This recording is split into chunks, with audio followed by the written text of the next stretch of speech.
Que se está grabando y te digo ahora, bueno, ahora sí. Buenas tardes a todos y a todas, les agradecemos mucho que hayan venido.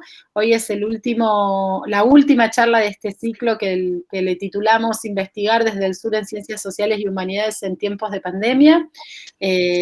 Bueno, estamos muy contentos y contentas de comenzar con esta última charla, que el título es Los desafíos de la enseñanza jurídica desde la ASCO, la innovación educativa de la autogestión a la escolarización.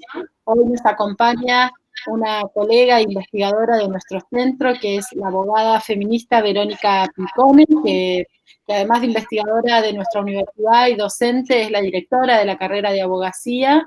Así que le damos la bienvenida y agradecemos que haya participado en este último día del ciclo. Y bueno, no le quiero robar mucho más tiempo, tenemos más tiempo para compartir lo que Verónica nos trajo para hoy y para después dedicarle un tiempo a preguntas y a debates y reflexiones.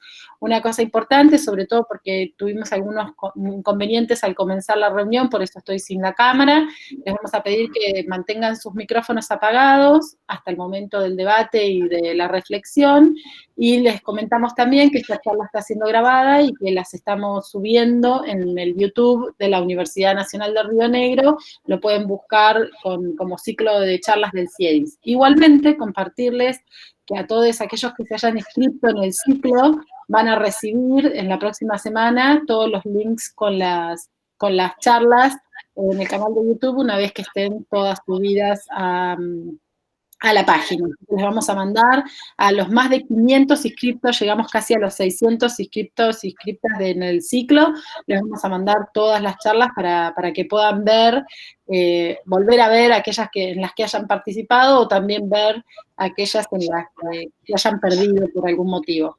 Así que, bueno, Verónica, adelante. Yo lo que voy a hacer, salvo que necesites alguna cuestión técnica, es también quedarme sin cámara y sin micrófono, y cualquier cosa vos me pedís asistencia. ¿Sí? Adelante. Perfecto. Bueno, muchas gracias por la presentación, Mariana, y nada, lo único que les pido es que me chiflen si por algún motivo no se escucha. Si se escucha bien, yo arranco y no hay ningún inconveniente. Te escuchamos perfecto, te escuchamos y te vemos perfecto. Bien, bárbaro, buenísimo. Bueno, en primer lugar, por supuesto, quiero agradecer a Mariana Rulli, la directora del Centro Interdisciplinario de Estudios sobre Derechos e Inclusión en Sociedad, y a los y las integrantes del centro por la organización de estas jornadas y particularmente de esta sesión destinada a la enseñanza jurídica. Creo que esta última intervención mía, espero que no defraude en el sentido de que por ahí se aleja de algunas de las presentaciones que se hicieron antes, por lo menos de las que tuve la oportunidad de presenciar, en donde se exponían en términos generales resultados de proyectos de investigación. Lo mío va más, si se quiere, algo que está en el marco de un proceso en el cual han intervenido de alguna manera muchas mujeres y muchas abogadas feministas. Sobre todo han intervenido en el sentido de encontrarnos y reflexionar y discutir algunos presupuestos. La veía ahí a Karina Andriola, que es un poco responsable de parte de este título al que casi no me voy a referir, o del subtítulo de la autogestión a la escolarización, y que bueno, compartimos algunas discusiones a las que ya voy a hacer referencia, entre ellas en un ciclo de charlas que ella está organizando en la Universidad de La Plata. Entonces, en ese sentido, como dijo Mariana, yo soy directora de la carrera de abogacía. Eso tiñe mucho mis apreciaciones, porque es un lugar institucional que ocupo que ocupa más tiempo del que me pagan, por decirlo de alguna manera, y que me convierte, quiera o no lo quiera, en una especie de nexo articulador entre docentes, estudiantes y ciertas estructuras y procesos que cada día se hacen a veces como más burocratizados, y que me parece que en el marco de este proceso se ha acrecentado, digamos, esa situación. Por el otro lado, dentro de mis proyectos de investigación acreditados, yo trabajo la incorporación del género en el currículum universitario, o sea, en distintos ámbitos y su transversalización, la transversalización o la especificidad en la incorporación de la perspectiva de género en la enseñanza jurídica o en las carreras de abogacía o facultades de derecho, como se les quiera llamar, y después algunos temas más vinculados a la cuestión que tiene que ver con la dogmática, ¿no? Vinculadas al derecho constitucional, los derechos humanos y el derecho antidiscriminatorio. Y en esta intervención un poco lo que quiero es recuperar parte de esas dos aristas, ¿no? Una que es común tal vez a otras carreras, aunque seguramente en la nuestra tenga alguna particularidad, que tiene que ver con ciertas afectaciones del proceso de enseñanza-aprendizaje en diferentes dimensiones que se produjeron a partir de la transformación del medio donde se desarrolla ese proceso, del espacio áulico, ¿no? De la presencialidad a esta virtualidad de emergencia, ¿no? Virtualidad propiamente dicha, ¿no? Ahí tenemos una serie de cuestiones que hemos y estamos relevando actualmente a partir de encuestas tanto a estudiantes como a docentes, que no son necesariamente compatibles y que sin duda tenemos que pulir, pero una serie de cuestiones que a las que me voy a referir en un primer momento. Por el otro lado, otra cuestión, y acá también decía que muchas de estas discusiones, en la primera parte, en la realización sobre todo de la cuestión vinculada a la indagación sobre los sentires y los pareceres de los y las estudiantes, han intervenido también, hay un trabajo de las tutorías, que bueno, son una de las cosas buenas que han pasado y que esperemos perduren en esta pandemia. Entonces ahí han trabajado Marina Gertosio y Paz Lambrecht también en la elaboración de algunos instrumentos de los que he tomado algunas lecturas, y por el otro lado, desde la dirección de la carrera ahora nos hemos dado un poco a pensar que, bueno, que lamentablemente esta situación se va a extender más de lo que en algún momento tuvimos la esperanza de que se extendiera, y bueno, y ver cómo de alguna manera mejorar la situación o reflexionar sobre las prácticas docentes. La otra parte, como la segunda parte, tiene que ver un poco con una cosa, con un contenido más curricular, si se quiere, que es cómo afecta curricular, cómo se vio afectada en algunas áreas, con algunos ejemplos, la enseñanza del derecho. Esto es, o sea, en la medida en que damos clases, nosotros y nosotras, igual que en otras carreras, nos vemos en la necesidad de incorporar al menos algunos contenidos a los programas del curso que tienen que ver precisamente con la pandemia y con la ASPO, ¿no? Además de que se ven afectadas algunas prácticas, ¿no? Que forman también parte del currículum, ¿no? Porque solo quien evidentemente ignora todo lo que tiene que ver con el campo jurídico puede pensar que el campo jurídico es exclusivamente teórico, ¿no? Hay, por supuesto, en muchos aspectos un grado importante de abstracción, pero la teoría y la práctica no se pueden escindir, ¿no?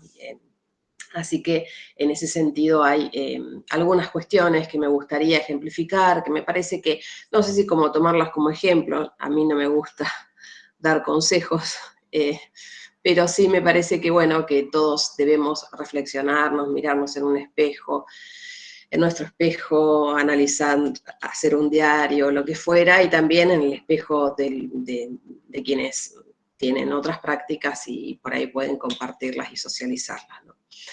Y bueno, y finalmente espero llegar a algunas conclusiones. Espero que esas conclusiones tengan cierta coherencia con el desarrollo, ¿no? Son muy cortas y son muy preliminares, porque obviamente las indagaciones que estamos realizando son indagaciones preliminares, exploratorias, ¿no?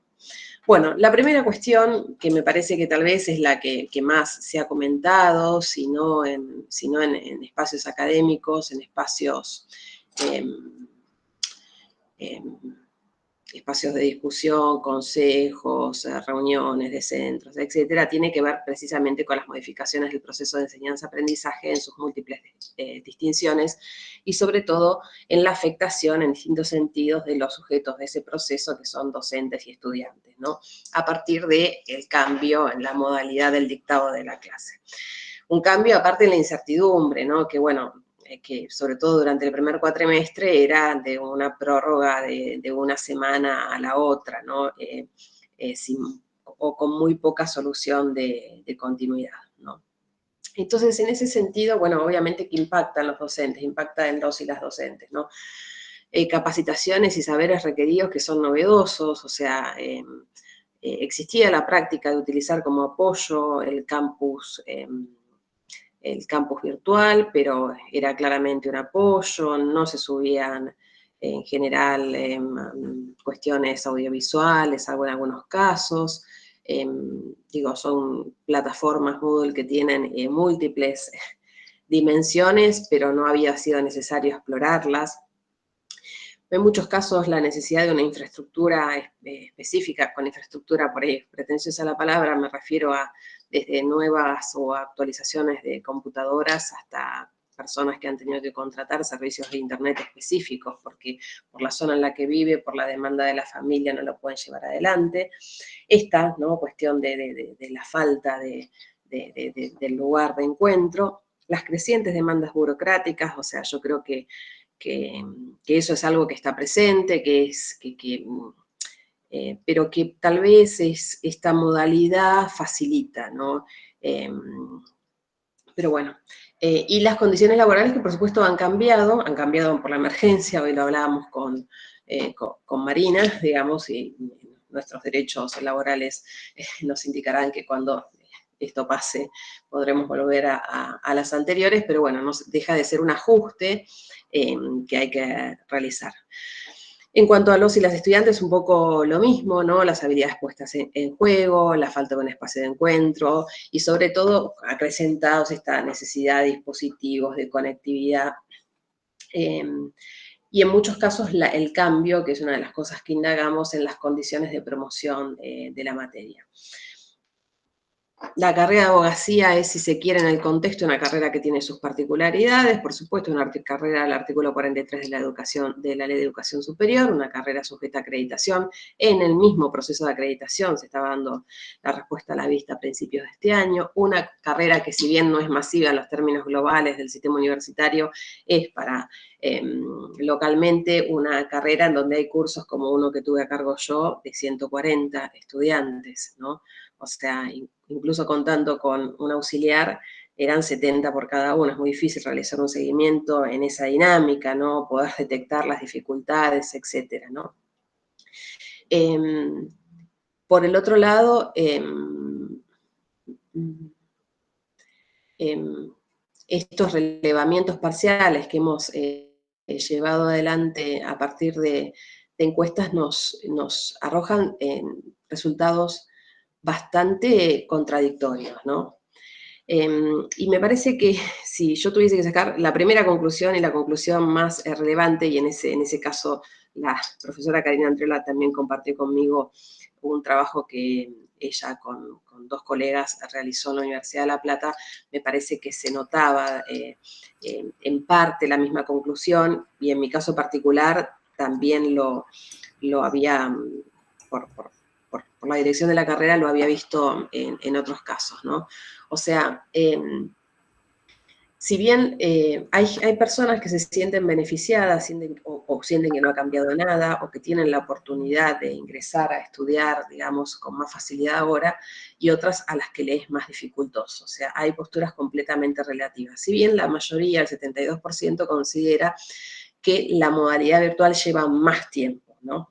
Es difícil de medir porque un tercio de esas personas que dicen que les lleva más tiempo son personas que no tuvieron, por lo menos en la universidad, una instancia presencial, porque a diferencia de lo que pasa en otras facultades, muy pocas de los y las estudiantes, pese a la insistencia de las tutoras, han contestado a la encuesta, entonces todavía, no digo que no sea representativa, pero bueno, un tercio no tiene otra experiencia en la universidad. Recuerden que los que son ingresantes tuvieron aparte un ingreso, bueno, en ese sentido vino bien porque se conocieron ahí. ¿Cuáles son las dificultades de esa conectividad que básicamente se señalan? Hay múltiples ejemplos, pero bueno, por un lado la necesidad de estar conectados casi constantemente frente a un dispositivo, ¿no? La dificultad en esa lógica de conseguir el material, porque bueno, muchas personas tienen exclusivamente un teléfono, si bien el dato, de los que hemos relevado hasta ahora, en el caso de la carrera de abogacía, los que han contestado, en su gran mayoría, en un 90%, cuentan con una computadora. No siempre con una computadora de uso exclusivo y personal, sino a veces compartido con otras personas, lo que por supuesto genera dificultades. También podemos presuponer que las personas que contestaron la encuesta son las que más accesibilidad informática tienen, ¿no? Hoy lo conversaba respecto de las becas y demás con el área de bienestar de la sede atlántica. Las personas que tienen más dificultades de conectividad probablemente no se enteraron en ninguna de todas estas cosas. Y encima no tenemos ningún canal para contactarnos, ni como docente, ni a veces como personal no docente o autoridades, porque lo que queda es ver si están en sus casas, ¿no? O sea, el hecho de que aparezcan matriculadas personas automáticamente y que aparezcan 150 no quiere decir que esas 150 siquiera se hayan enterado de que existe el aula, ¿no? Por el otro lado, hay mucha contradicción en lo que tiene que ver con qué tipo de clases hay que dar. O sea, hay críticas a que para algunos docentes la clase virtual es lo mismo que la clase presencial. O sea, tiene la misma modalidad y tiene una modalidad, por ahí, decirlo de alguna manera, teórica, ¿no? O lo que es clase magistral y demás. Hay muchas personas que se quejan de la extensión de las clases, o sea, clases que exceden el parámetro de una hora y media, lo consideran, o sea,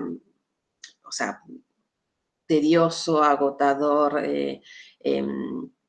que muy demandante. Pero por el otro lado, hay también personas que esperan que las clases duren exactamente lo que dice el programa de la presencialidad que debieran durar, ¿no? A mí me parece que ahí hay, tal vez podamos discutirlo, esta tendencia que por ahí alentó en algún momento el título a esperar que la clase sea un reflejo de un programa y que vaya punto por punto, ¿no? Entonces, en ese sentido, aparece como un reflejo por parte de los estudiantes esa queja, ¿no? Pero bueno, en general yo diría, si se quiere, que las quejas van más a las que son más extensas, ¿no? Por pesadas, por monótonas y demás. Pero bueno, hay de todo, ¿no? Acá estaba leyendo, tengo selección textual, digamos, ¿no? Las clases son cortas para lo que se necesita para probar, ¿no? Porque y bueno, y después estas cuestiones de conectividad, etcétera. Lo notable es que, bueno, que en términos generales no hay responsabilidades familiares, las responsabilidades de cuidado son algo que aparece, por supuesto, registrado y que registramos en el ámbito estudiantil, pero hay una gran mayoría de los estudiantes que no trabajan y que tampoco son sostén de hogar. Bueno, es algo que es normal por la edad que tienen, ¿no? Ahora, desde el punto de vista de los y las docentes, aparecen muchas cuestiones como claras. Bueno, por supuesto ahí la situación es distinta, el plantel docente, la gran mayoría tiene responsabilidades de muchas horas fuera de la institución, algunas con responsabilidades de relevancia institucional, con jornadas laborales de 6 u 8 horas. Casi todos tienen responsabilidades de cuidados, ya sea una o más responsabilidades de cuidados, hijes, padres, alguna otra circunstancia. Y una de las cosas, más allá de eso que es estructural, que más denuncian, manifiestan, las estudiantes mujeres manifiestan que en general una preferencia por la presencialidad, porque claro, en la presencialidad estaba resuelto el cuidado a través del jardín, la escuela, por ahí incluso en su momento alguna circunstancia de empleo doméstico y demás. En cambio, en la virtualidad, esta virtualidad entre comillas, en la emergencia, tienen que hacerse cargo personalmente de eso y no pueden separar, ¿no? No hay un espacio personal, tranquilo, para poder desarrollar las clases. En las profesoras que tienen hijes en edad escolar o muy pequeños, esto es una situación constante, ¿no? Que genera mucha tensión, mucho estrés, como mucha sobredemanda, y sobre todo una queja que aparece en muchos casos es esta no percepción de que hay un límite o que debiera haber ciertas pautas, que bueno, que tal vez tienen que ver con que no se fijaron porque esta era una situación de emergencia y no fue pensado previamente, respecto del contacto, ¿no? Si bien las plataformas tienen toda una estructura de contactos a través de foros, avisos, mail, etcétera, los y las docentes, muchos manifiestan que sufren o que padecen una demanda de forma permanente, incluyendo fines de semana, y por el otro lado, ¿no? También que como no hay otros canales institucionales, porque a veces son partícipes o los y las estudiantes les comentan cuestiones que los atraviesan personalmente, muy graves, sobre las cuales no hay mecanismos previstos de acompañamiento. No estoy queriendo decir, por supuesto, que la universidad tenga que hacerse cargo de todas las cosas, pero bueno, estamos en un momento muy crítico y en ese momento crítico, a veces, qué sé yo, un gabinete me parece psicopedagógico o algún tipo de cuestiones podría ayudar en algunas personas que están en un mal momento, incluyendo las situaciones económicas, ¿no? Pero bueno, en ese sentido, yo estoy indagando también el grado de respuesta a ese tipo de problemáticas. Ha habido una respuesta institucional al respecto. Ya a esta altura hay más respuestas a través de programas de índole nacional. Algunos estudiantes lo están reflejando, dicen que eso, una de las personas de las que contestaron, dicen que ahora, no me acuerdo exactamente, tengo por ahí anotado el nombre, han podido en términos generales solucionar sus circunstancias de conectividad con el acceso a algunas plataformas a través de programas del gobierno nacional. La virtualidad también ha hecho que los y las los docentes estén como recibiendo más demandas administrativas de las que ya tenían, que eran muchas, ¿no? A cualquier horario, cuestiones que tienen que ver con la inscripción, que no son resueltas. A mí me parece que, bueno, en cambio de circunstancias ha desbordado a muchas personas y a veces es más fácil insistir con los docentes, que tienen un nombre y apellido más claro que un área específica, ¿no? Todo esto, si se quiere, en términos jurídicos, redunda, por supuesto, en una afectación del derecho a la educación, ¿no? Como derecho constitucional, como derecho humano. Lo que sí me parece, y que tiene que ver un poco con lo que voy a repetirlo, lo adelanto acá en las conclusiones, es que no había un efectivo registro de la dimensión del problema o de la afectación o de las limitaciones concretas del derecho a la educación antes de la pandemia. A lo que voy es, sin duda, que existen investigaciones sobre distintas facetas del acceso a la educación y a la educación pública.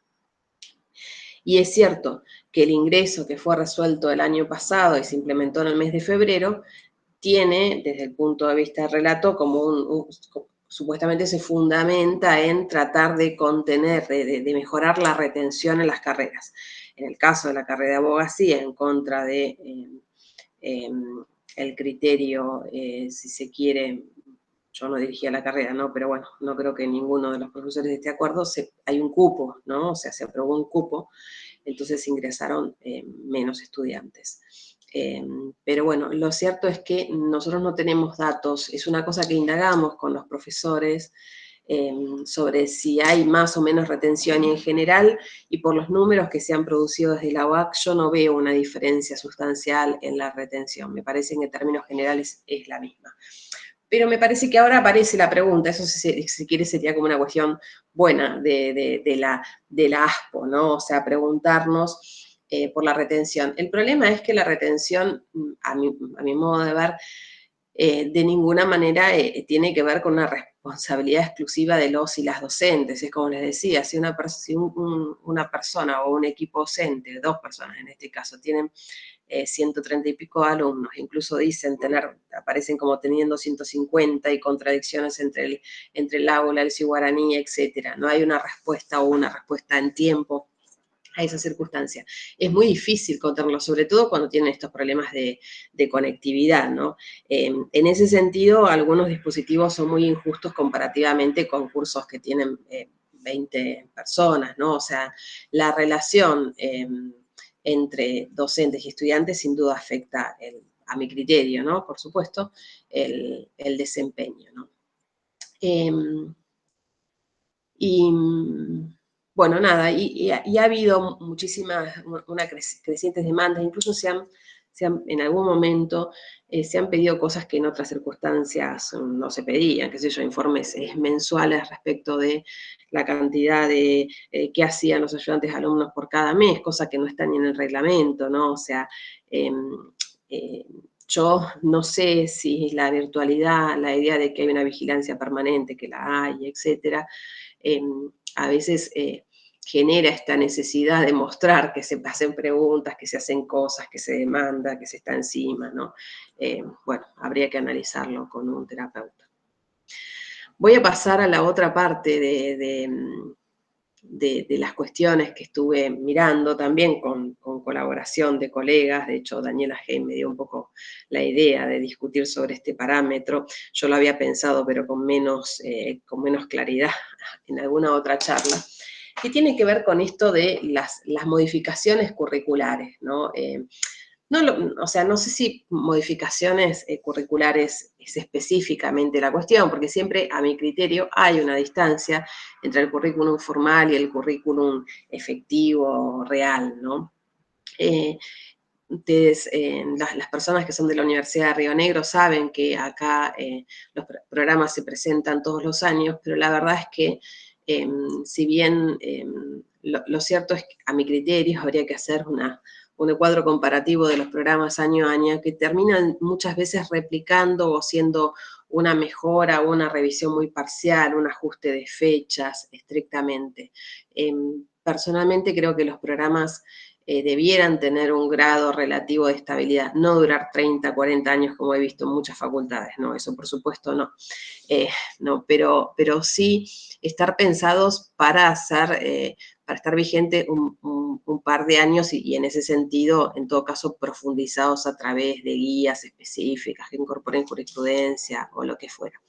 Acá se ajustan todos los años, algunas personas ajustaron los programas, sobre todo en función de la evaluación, es mi caso, por ejemplo, pero la mayoría no hizo un ajuste, obviamente, en contenidos, pero ese ajuste sí se dio en las clases, en distintos niveles, ¿no? Por un lado, bueno, hay una condición tradicional de nuestro sistema jurídico, que es que produce masas de leyes y masas de sentencias, ¿no? O sea,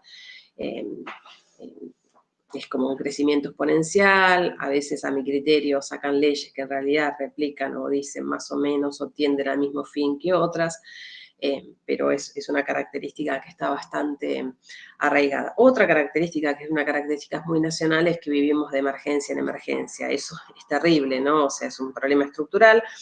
Tenemos emergencias de distintos tipos y sistemáticamente se declaran diferentes emergencias.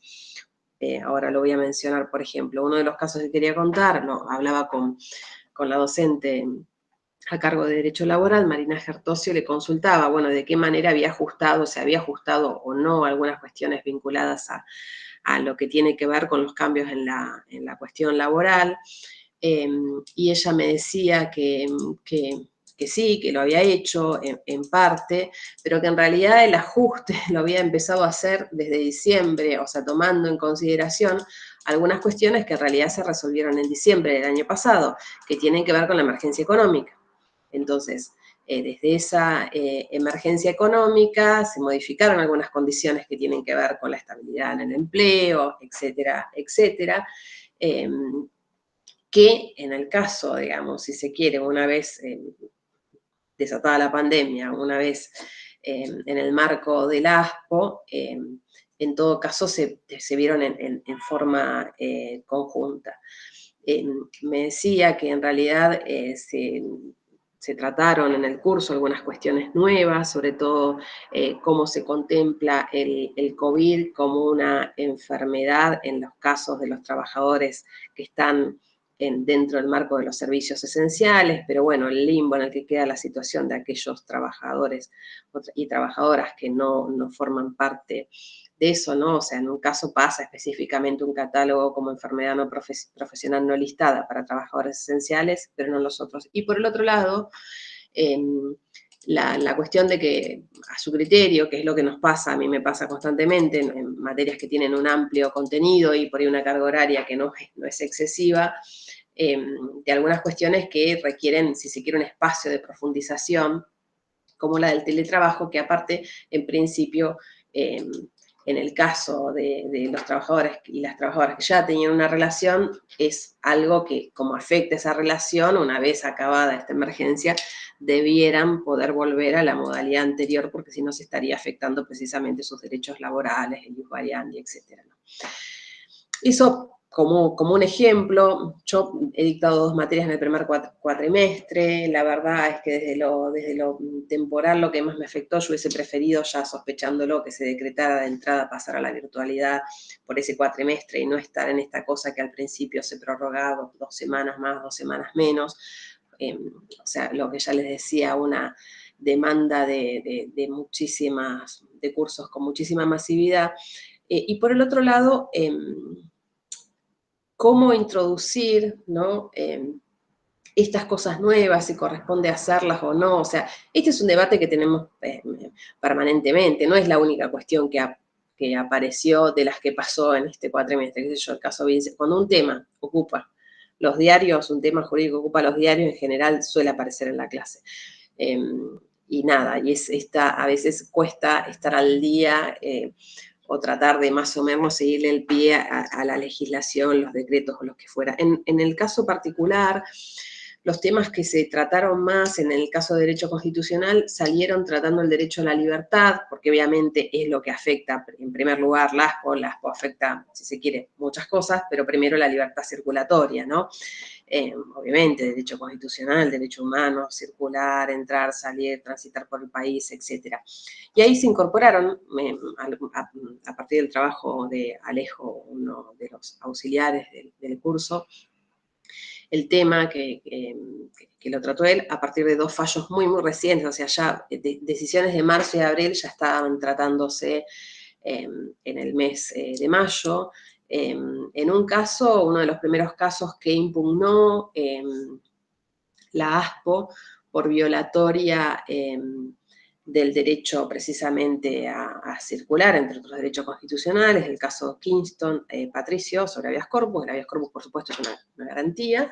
Y en ese caso en particular, bueno, esta persona denunciaba que en pos de proteger el derecho a la salud se estaba afectando su derecho a la circulación, etcétera. Fue un caso cuya constitucionalidad fue desechada raudamente. La verdad es que que era mi criterio frágil en ese sentido, ¿no? Pero que sin duda expone, si se quiere, un conjunto de tensiones, ¿no? Que están presentes en las cuestiones jurídicas al definir esta situación, ¿no? Una de las cosas que pasa con este tipo de legislación, o sea, que es una legislación de emergencia, que se traduce en un instrumento de emergencia, que es decretos de necesidad de urgencia, y que después tiene un trámite posterior de ratificaciones, que bueno, en esas decisiones el Poder Ejecutivo en general ha pasado al trámite de validación por la bicameral, etcétera, etcétera. Otro caso con un resultado distinto fue el Anseri, fue un caso de amparo, otra garantía, por supuesto, en la capital federal. Ahí se cruzó la cuestión con lo que tiene que ver, o sea, recordarán seguramente los hechos. En algún momento en la Ciudad Autónoma de Buenos Aires se dispuso por medio de una resolución conjunta de 2 ministerios que las personas mayores de 70 años tuvieran que tramitar una autorización para salir, etcétera. Esto fue impugnado por una persona que aparte era periodista, y se sumaron otras personas, o sea, un conjunto de personas en esta condición de edad, si se quiere, y eso no pasó el test de constitucionalidad, digamos, no lo pasó porque se la consideró una acción discriminatoria, irrazonable, etcétera. Más allá de que no se cuestionaba, digamos, si se quiere, la buena fe de las autoridades del gobierno de la ciudad al disponer esta medida, no pasaba el test y afectaba, si se quiere, estos derechos constitucionales. Pero bueno, la verdad es que para mí la complejidad es que es una complejidad propia e íncita del derecho. El tema es que cuando estamos en un momento que produce, ¿no?, esto que en unos años, si se quiere, si tenemos suerte, se estudiará como, bueno, no sé, la legislación de la pandemia, o etcétera, ¿no? Como una cosa en particular es su velocidad, una velocidad en la que muchas veces vamos, si se quiere, atrás, ¿no? Me parece que de todas maneras sirvió. Estos temas, como ven, se relacionan, aparecen en un momento, pero se relacionan con varios derechos. No aparecieron cuando se trató de derecho a la salud, ¿no? Y de hecho, en el tratamiento de derecho a la salud se ven algunas de la jurisprudencia que aparecen los fundamentos, tal vez, de estas decisiones, ¿no? Hablando del poder de policía, digamos, son una serie de categorías o conceptos jurídicos concatenados, pero interesantes. Desde lo metodológico, esto apareció como parte del contenido, como material de lectura y como foro no obligatorio. Hubo intervenciones muy interesantes, la verdad es que tuvimos un grupo interesante, pero desde lo particular no masivo, o sea, las intervenciones en términos generales siempre eran casi siempre del mismo grupo de estudiantes y un grupo menor. En ese sentido yo lo estuve revisando. Lo que me pareció más valioso es que introducían a veces categorías de otras materias, ¿no?, para comentar en este foro, más allá de que había un material de lectura obligatorio y demás. Pero bueno, temas nos sobraron enormemente, qué sé yo, cuestión de telesesiones, por ejemplo, que no lo pudimos ver, pero bueno, con fallos que en un punto con argumentos muy contradictorios, en un punto muy divertidos, o sea, ¿por qué preguntan esto? Todo está en la Constitución, es competencia del Senado, ¿no?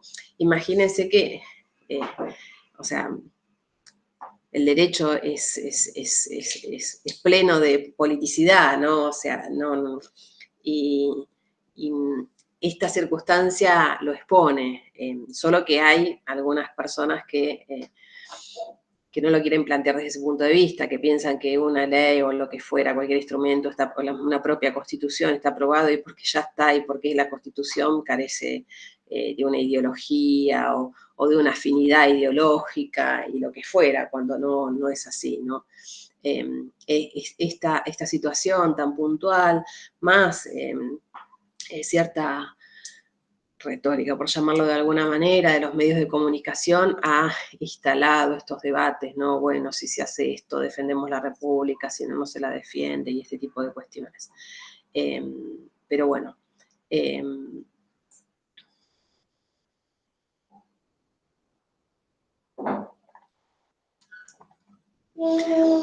una de las cuestiones que a mí, desde lo personal, ¿no?, más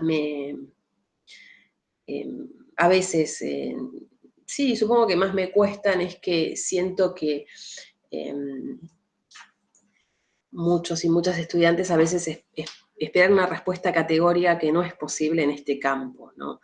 En definitiva, parte del mundo jurídico tiene que ver con la argumentación. Entonces, a veces lo que interesa es aprender a cómo pensar el derecho, cómo tomar una posición, o cómo reconocer una posición, ¿no?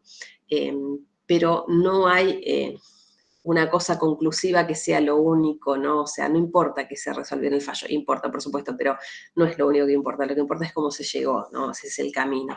Ese camino está plagado de hechos, pero sobre todo requiere muchas palabras, ¿no?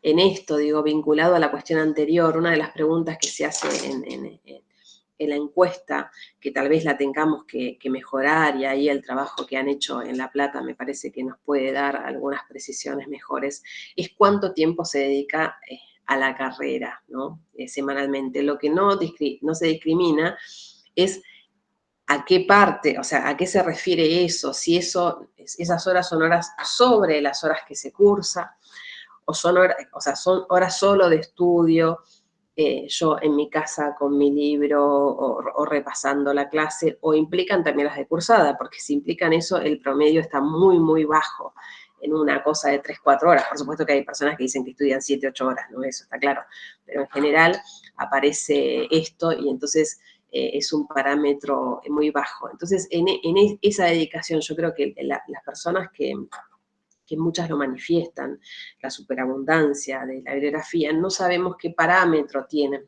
¿no? No estoy diciendo que sea falso lo que digan, lo que pasa es que en un punto puede ser subjetivo.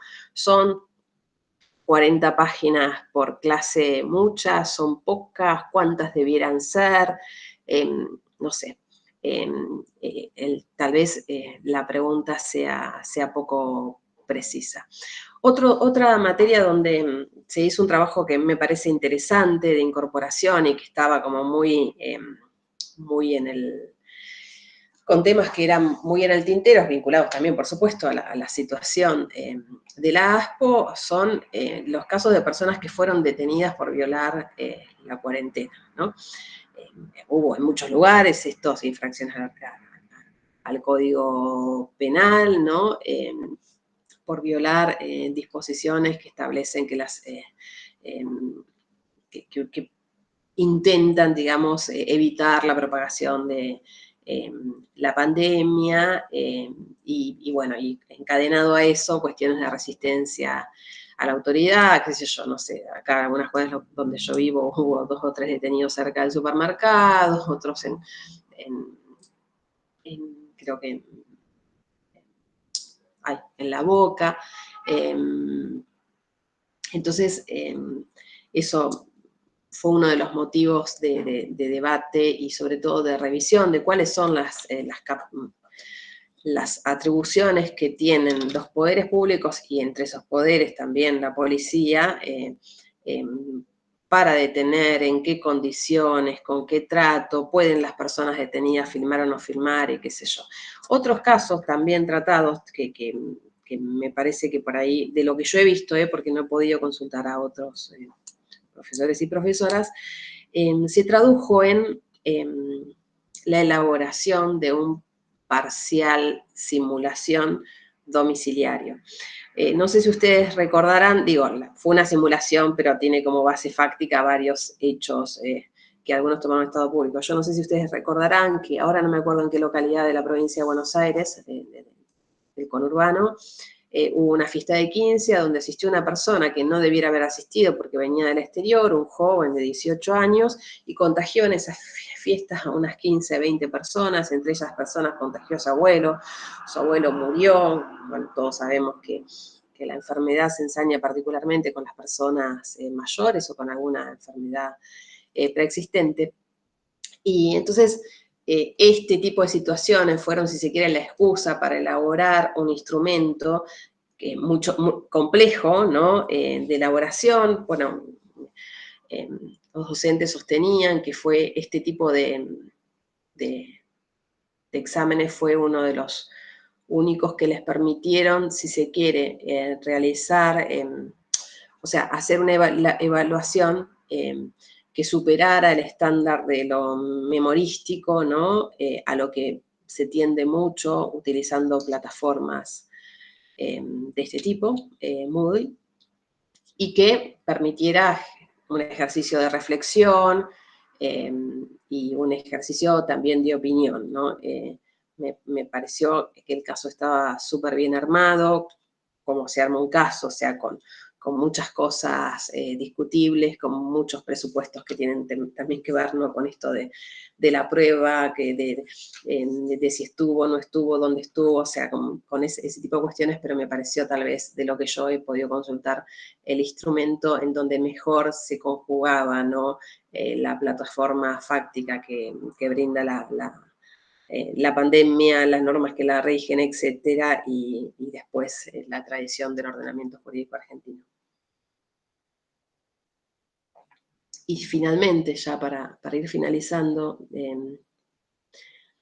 a mí, en otro de los cursos que tuve en el primer cuatrimestre, francamente una de las clases en las que después recogimos y que nos gustaron más a mí y a Romina, que es la auxiliar del curso, y que también tuvieron, ¿no?, en esas veces que hay unidad y vuelta, incluso en la misma clase, básico, fue una clase en la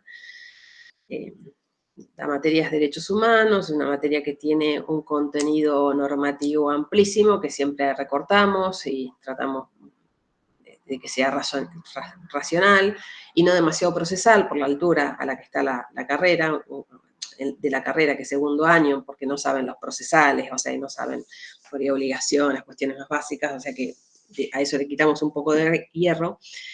Entonces siempre hacemos una selección de temas dentro de el vastísimo campo del derecho internacional de los derechos humanos, más algunas cuestiones fundamentales de lo que tiene que ver con los derechos humanos en el ámbito interno, el terrorismo de Estado, etc. Y uno de los casos que decidimos tratar como disparador fue el caso de, yo no sé si ustedes se acuerdan del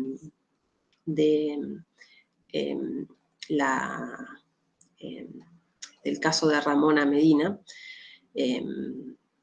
una de las voceras y personas de La Garganta Poderosa, de la agrupación política de revista La Garganta Poderosa, que trabajaba en un comedor y que había denunciado un montón de veces la ausencia de agua en su casa en la villa, en el barrio popular 31, ahí atrás, alrededor de la terminal de Retiro. Ella había grabado varios videos muy cortitos con su celular mostrando la situación en la que estaban, la negación del derecho al agua y lo que eso implicaba en un contexto en lo que se estaba recomendando permanentemente era precisamente lavarse las manos, etcétera, etcétera, limpiar las cosas, bueno, una situación también de hacinamiento, ¿no? O sea, ella, sus dos hijas y otros familiares viviendo, y bueno, y Ramona se contagió con coronavirus, fue internada y murió. Y la verdad el caso es un caso muy conmovedor porque está relatado todo esto. Y entonces utilizamos un rato antes de la clase, los mandamos unos videos muy cortos donde estaba ella, digamos, mostrando que no tenía agua y después había algún tipo de reseña de su muerte y la verdad es como que ahí encontramos un punto interesante como disparador para tratar algunos contenidos que tienen que, o sea, del Comité de Derechos Económicos, Sociales y Culturales, que son lo que solemos tratar de eso, o sea, la índole de las obligaciones respecto a los derechos económicos, sociales y culturales en el sistema de las Naciones Unidas, la observación general 15 sobre el derecho al agua, la observación general sobre el derecho al disfrute del más alto nivel posible de salud, etcétera, ¿no? Del Pacto de Derechos Económicos, Sociales y Culturales, que tiene jerarquía constitucional. También justo habían salido, hace poco salió uno de los casos en el transcurso de este cuatrimestre, un caso muy emblemático contra Argentina sobre los derechos económicos, sociales y culturales. Yo entre comillas lo diría extraordinario, ¿no? Porque es un fallo nunca visto hasta ahora. Pero bueno, lo cierto es que eso permitió generar espacios participativos en las clases, en vivo, y con entusiasmo y con ganas de decir cosas, ¿no? Y me parece que nada, que por ahí si hay que pensar, si se quiere, en el futuro, creo que habría que apostar a ese tipo de conjugaciones, ¿no? O por lo menos, nada, yo siento, y ya yendo hacia las conclusiones, yo veo muchas veces, leo opiniones de estudiantes en otros lugares, converso con profesoras y profesores y demás. Veo que una de las quejas que hay a veces en los estudiantes es que los profesores cambian cosas, o sea, que ensayan, ¿no? O sea, yo lo hice, no por el gusto de ensayar, ¿no? Sino porque cuando una persona toma un examen y ese examen tiene un resultado que no es feliz, o porque a todo el mundo le va mal, o porque a todo el mundo le va bien y no es representativo de lo que estudiaron, o porque muchas de las respuestas en realidad son respuestas que no están respondiendo a la consigna, por decirlo algo, hay que ajustarlo, ¿no? Me parece que lo peor que se puede hacer es pensar que se hace todo bien y seguir así, ¿no? Como piñón fijo, ¿no? Pero bueno, esto es visto como algo que tal vez acrecienta más incertidumbre, que cambia las reglas del juego, nada. Pero en ese sentido me parece que salga bien una experiencia no quiere decir que se vuelva a replicar bien, pero yo creo que este año, y por eso también empezamos ahora a hacer este relevamiento entre los docentes, que este año, porque presumo que el año que viene, por lo menos en el primer cuatrimestre, vamos a estar en la misma circunstancia, tenemos que pensar en aquellas cosas que efectivamente hay que mejorar. No vamos a poder solucionar todo porque hay muchos problemas estructurales difíciles, ¿no? Que se van arraigando, sobre los cuales yo tengo más que una certeza, ¿no? una intuición, pero tengo una intuición que me genera como un poco bastante de convicción, ¿no?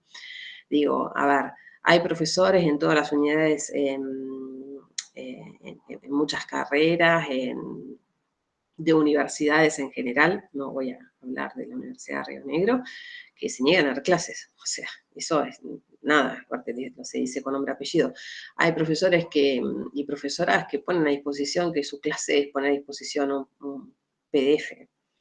Que hay quejas sobre que no hay clases, o sea, hay quejas porque las clases son muy extensas, porque las clases no son todas las horas, hay quejas porque las clases son un PDF, hay quejas de los docentes porque yo siento, la metáfora que por ahí con los que tengo más contacto, las que tengo más contacto me han escuchado es, yo a veces siento que estoy frente al muro, no sé, al muro de Invernalia, ¿no? O sea, que hay una frontera que se vuelve infranqueable con los y las estudiantes. Desde la cámara apagada, que lo comprendo, digamos, ¿no? En la cuestión de conectividad, pero no siempre es la excusa, o sea, a veces es simplemente apagar la cámara porque nada, y entonces nosotras, yo en este caso, ¿no?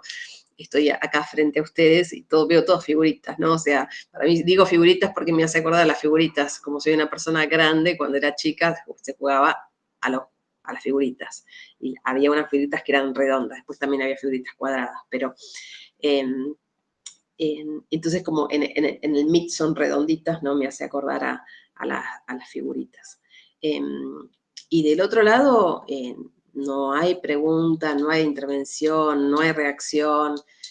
Entonces, nada, estaremos los y las abogados acostumbrados un poco a la cuestión retórica, pero me parece que esto supera, ¿no?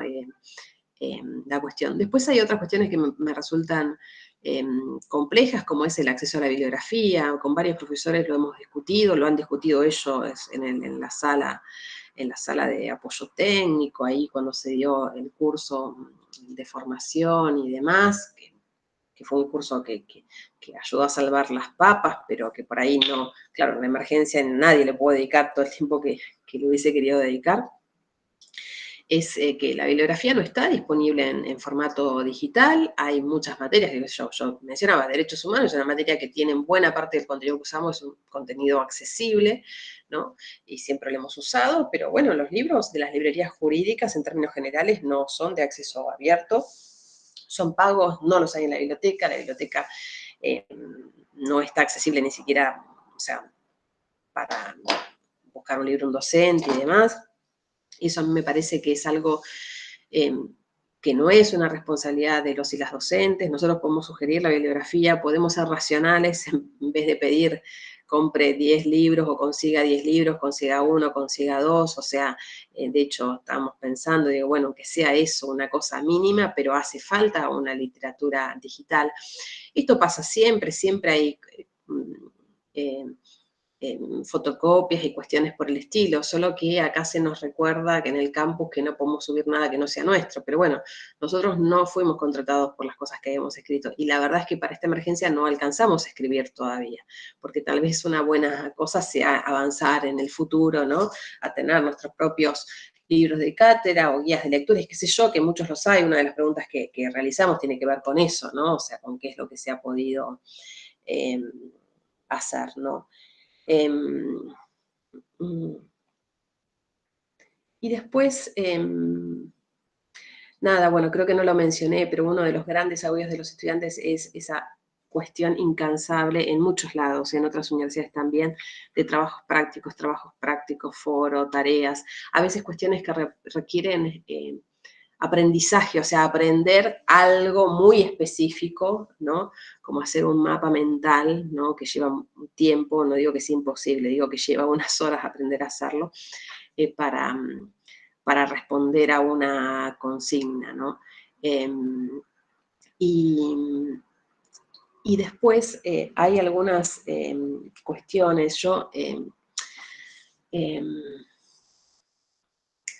qué sé yo siento que hay varias cuestiones que están en el tintero, no sé si las voy a poder expresar ya para cerrar, más o menos bien, ¿no? Bueno, yo siento que a veces hay un muro y que ese muro es infranqueable. Me parece que la otra respuesta metafórica es como tender puentes, ¿no? Tender puentes entre posiciones que son diferentes respecto de la comprensión del mismo hecho, de la misma experiencia áulica con las mismas personas de las mismas generaciones. Hay personas que dicen que quieren más horas de clase, hay personas que niegan rotundamente que no pueden soportar más de una hora y media de clase si lo dicen con nombre y apellido. Hay personas que prefieren modalidades que les exijan algún tipo de acción, tipo un trabajo práctico, porque en general, lógicamente, eso debería quitarle tiempo también, esa lógica más presencial. Nada, hay docentes que demandan que la cámara esté prendida y tratan de hacer eso, y hay negativas rotundas a esas dinámicas. Hay personas que están contentas por la virtualidad porque no pierden tiempo conversando con otras personas, digo opiniones que han escrito, porque no tienen que trasladarse. Esto es otra cosa que no se cuenta, los traslados salen dinero, ¿no? O sea, las personas que viajaban también tenían problemas. Hay personas que abandonaban la carrera por ahí porque económicamente no podían, o que estaban por pasarse, no sé, al siglo XXI. Después, nada, y ahí hay una cosa, ¿no? De tender puentes, o de tratar de tender puentes entre posiciones muy distintas. Yo creo, y ahí quiero retomar esta cuestión, yo cuando estudié en un sistema de autogestión. No estoy diciendo que esté bien, no. Había una autogestión y había baches enormes cubiertos por las agrupaciones estudiantiles. ¿Cómo preparo tal materia? Vas al centro estudiante y lo preguntas, bueno, prepara esto, lo otro, qué sé yo, así. Obviamente es un aprendizaje de ensayo-error, después uno va avanzando, va conociendo a alguien que va más adelantado y que siempre tiene buenas recomendaciones, etcétera, etcétera. En algunas universidades grandes me parece que esas lógicas están como muy instaladas. Eso no pasa acá. Yo siento que hay como muchísimo más referencia en la recomendación de las y las docentes, y a veces se pierde esa cuestión de, bueno, en definitiva, el que recomienda tiene ciertos condicionamientos para recomendar. Por el otro lado, hay esta cuestión que yo siento que es, a mí me parece que las horas de clase o sea, a mí me parece que como el derecho es un mundo que está compuesto por palabras, y mientras más palabras se tengan, ¿no? Como en la vida, mejores ideas se van a poder expresar, construir y demás. Es más importante el tiempo de lectura de libros, de lectura de sentencias y demás, que a veces el tiempo de clases. Pero bueno, tal vez tiene que ver con este sesgo mío de haber estudiado en la autogestión, ¿no? Por el otro lado aparece a veces ese relato, no, porque que vaya punto por punto como en la clase. Y la verdad a mí no me parece que esa sea la función del programa. Me parece que el programa es algo que tiene que ser una orientación, una guía, pero que no genera esclavitud, no me parece que eso sea beneficiosa, pero bueno, es tal vez una apreciación personal. Y finalmente me parece que a veces hay una falta de percepción respecto de que las personas que somos docentes, somos también seres humanos y además somos personas trabajadoras, ¿no? Esto me parece que se pierde de vista, ¿no?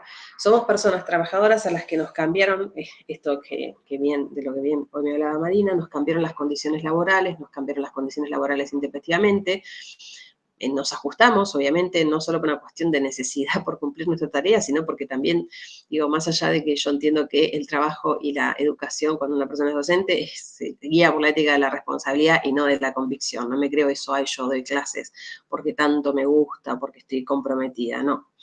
En esta universidad las personas que dan clases son personas que cobran, que están remuneradas, ¿no? Puede ser que algunas cripto algún día participen en un trabajo práctico y esas personas no cobran, pero el resto no se dan vicios que existen en otros lugares del sistema educativo. Pero a veces en muchas instituciones, incluyendo esta, me parece que se pierde un poco esa noción de que que el viernes a la noche y todos los días de la semana yo tengo una vida y no estoy del otro lado de la pantalla siempre permanentemente para contestar. Y ahí encontramos también sugerencia otra amiga feminista. Quería, para cerrar ya, leerles una cita de Francesca Gargallo. Francesca Gargallo es una feminista mexicana que ha trabajado muchas cuestiones vinculadas a reconstrucciones latinoamericanas o decoloniales de los feminismos.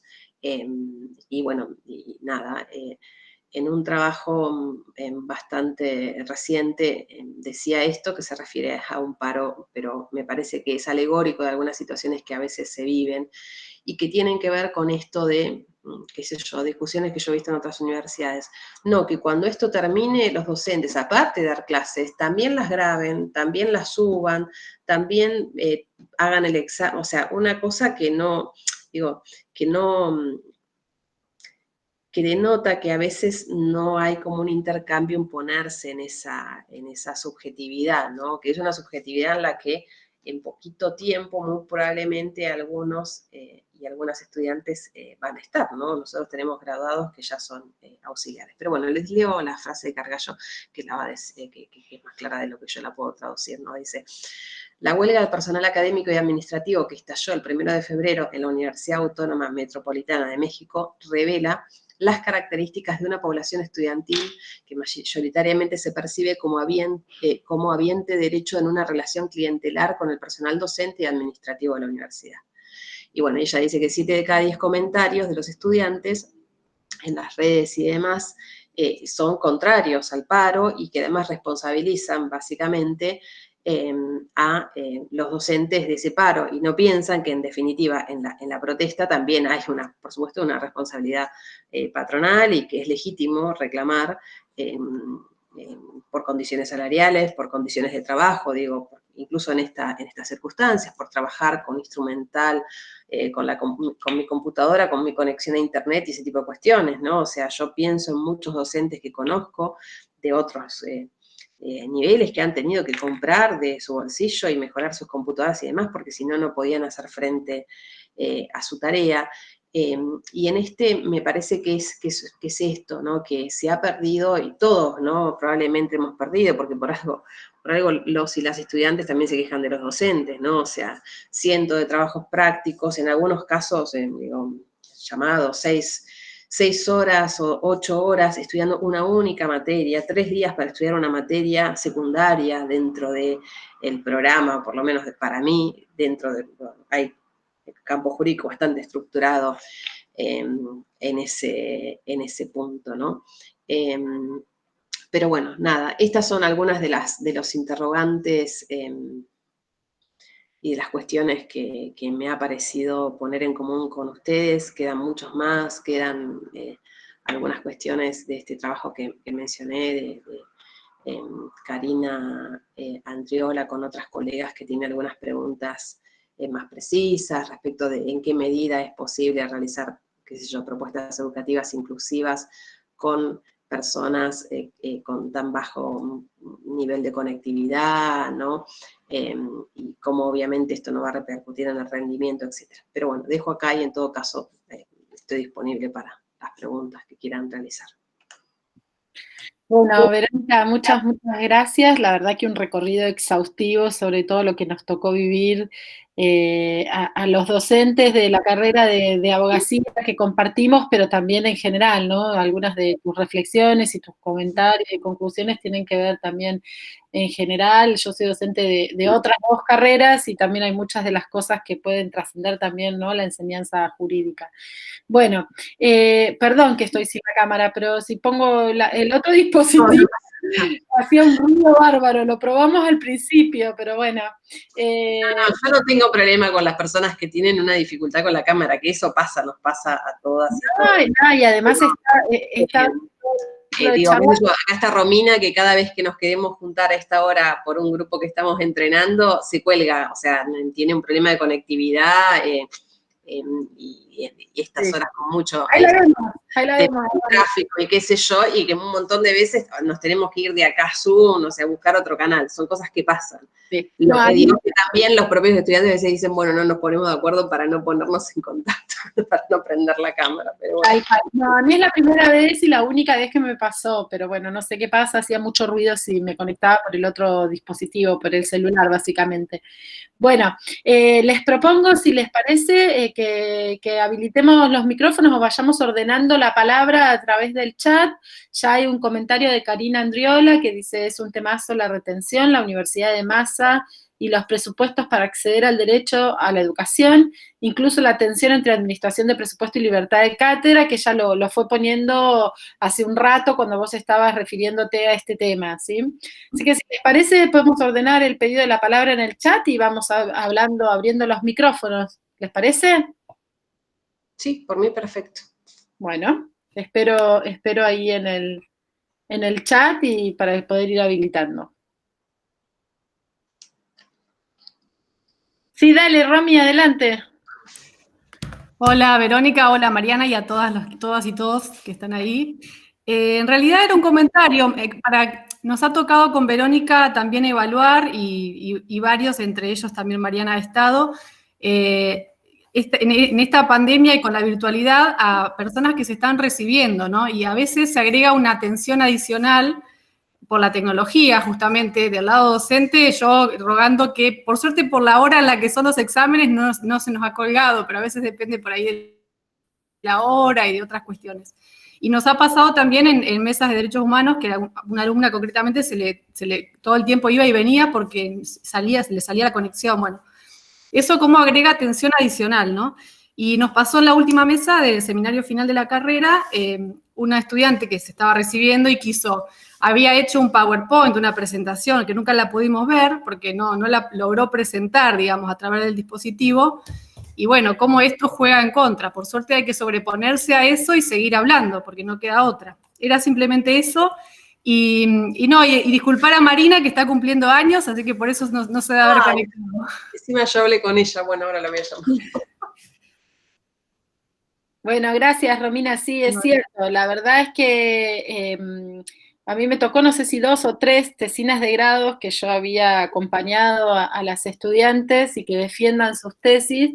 Y bueno, fue un trabajo, si bien siempre nos juntamos previamente una defensa con el estudiante o la estudiante que uno le toca acompañar, fue un trabajo también, sobre todo a mí me tocó en el primer cuatrimestre, en ese contexto en el que Verónica planteaba que era un contexto de que no se sabía qué iba a pasar al otro día. Digo, hay una seguridad o una estabilidad en lo que va a pasar de acá a diciembre que no tuvimos en el primer cuatrimestre, ¿no? Además, era como algo súper desconocido, bueno, no sabíamos qué iba a pasar ni si nos íbamos a contagiar, no se sabía mucho, y era un cuatrimestre de mucha más incertidumbre. Y creo que ese fue un trabajo también que tuvimos que aprender, ¿no? A acompañar a esto. A mí las 3 tesistas que me tocó acompañar estaban solas literal en su casa.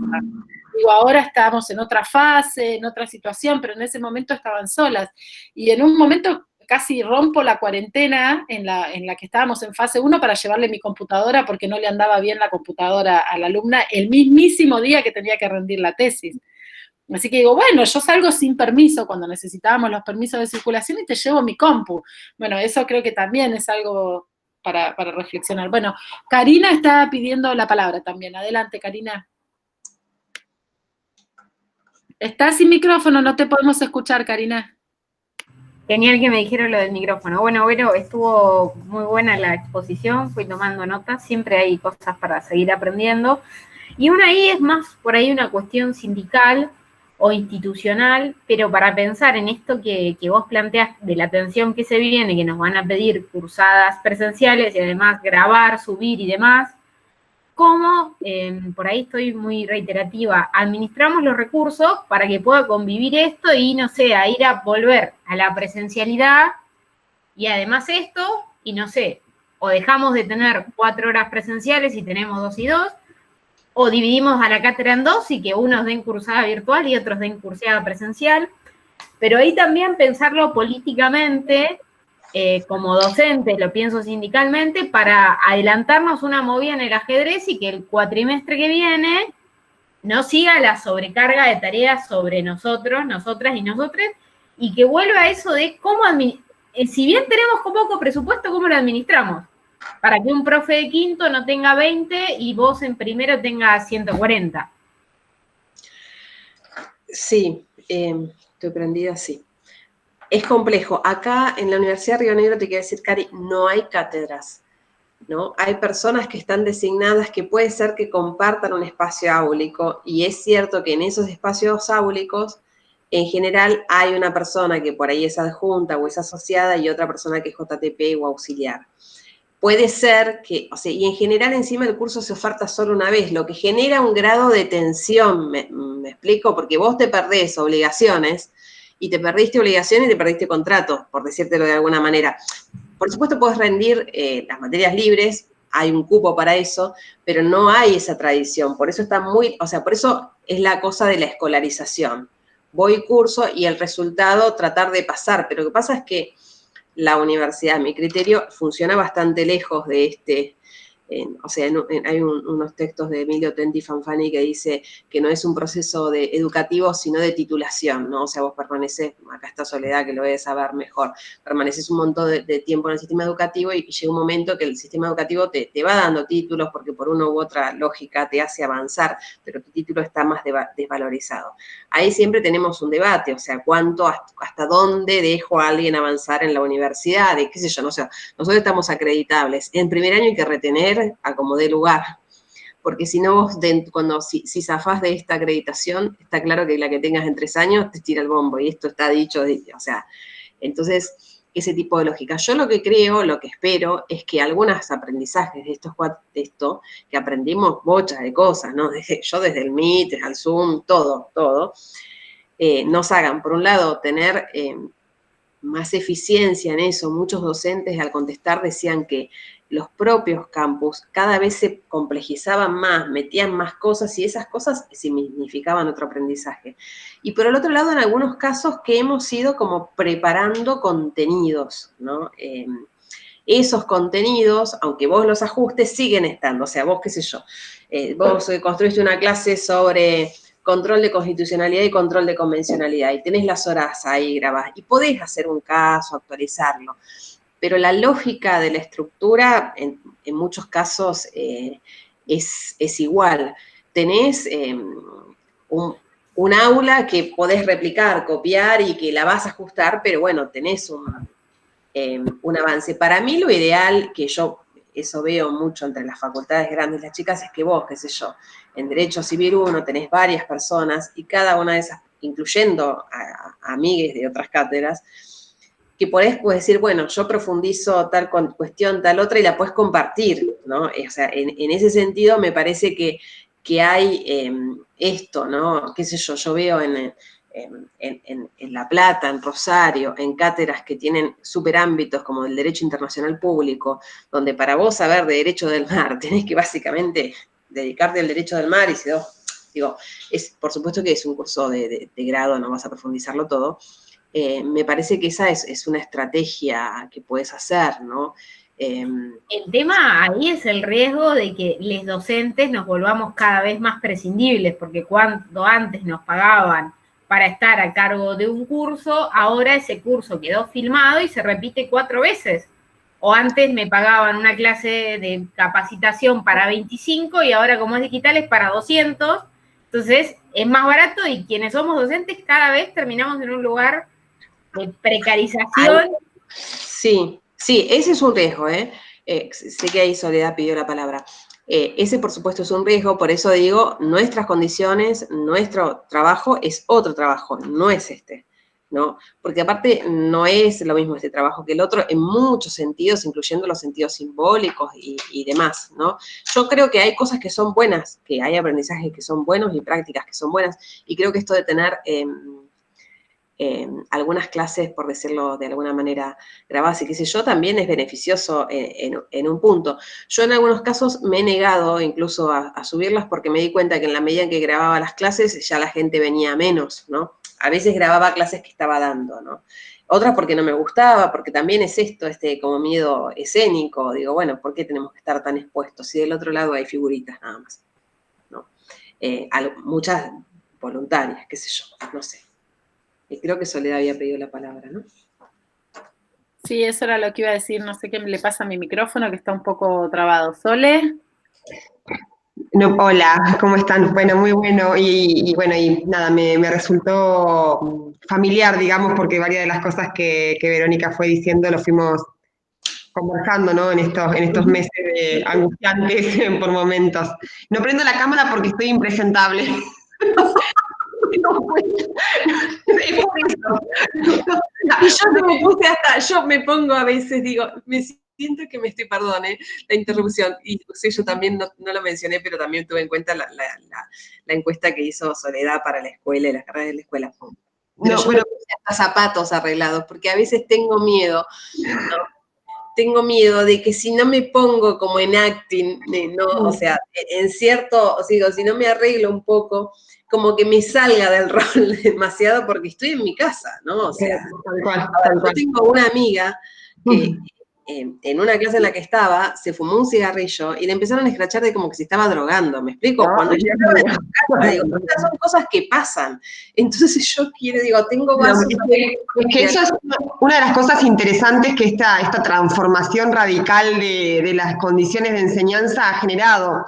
Yo no sé si alguien cuando está dando una clase, aun cuando está en su casa, no está en un espacio público de la universidad, digamos, ¿no? Porque el contexto de la clase es un contexto distinto y justamente me parece que es parte del ejercicio para los pedagogos la condición de suspensión que tiene el momento de enseñanza-aprendizaje, de suspensión de otras lógicas y de la temporalidad y de la vida cotidiana y demás, es como una de las operaciones constitutivas del acto de educar. Entonces, tal vez sea parte de eso, ¿no? Armar me maquillo para la clase, me pongo, o sea, es como, no es cualquier momento y tiene que ver con, creo, condiciones, todos creamos condiciones porque es eso. No es que estamos en casa, pero construimos un espacio, ¿no? Diferente ahí.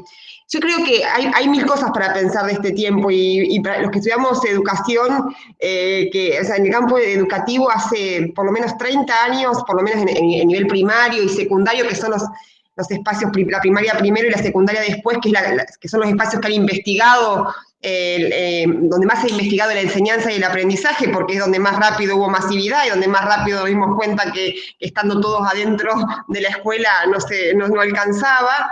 Ahora esta pregunta está llegando a la pedagogía universitaria, ahora hace unos 10 años, 15 años. En la investigación educativa decía, hace un montón que estamos hablando de que hay que modificar las condiciones materiales de enseñanza, que la organización que tiene el material de la institución, la organización del tiempo, la organización de los grupos, de las agrupaciones, o sea, del agrupamiento de personas, la organización de los contenidos, ni hablar de las formas de transmisión academicistas, hiperexplicativas y demás, que eso no funciona. Pero es como una verdad obvia, o sea que después en la práctica eso no se altera. Y la pandemia vino a alterarlo de golpe, nos movió eso y no hubo, en una semana era otra cosa, ¿no? Entonces, para mí es un experimento maravilloso para poder pensar, ¿no? Y si nos animamos a poder imaginar alternativas. No soy, o sea, por un lado soy optimista, digo, puede ser que esto sea una oportunidad, por otro lado veo que lo que se viene, digamos, los discursos que empiezan a aparecer no son, digamos, son discursos que profundizan tendencias de descentralización, tendencias de privatización, tendencias de flexibilización de las condiciones laborales y demás.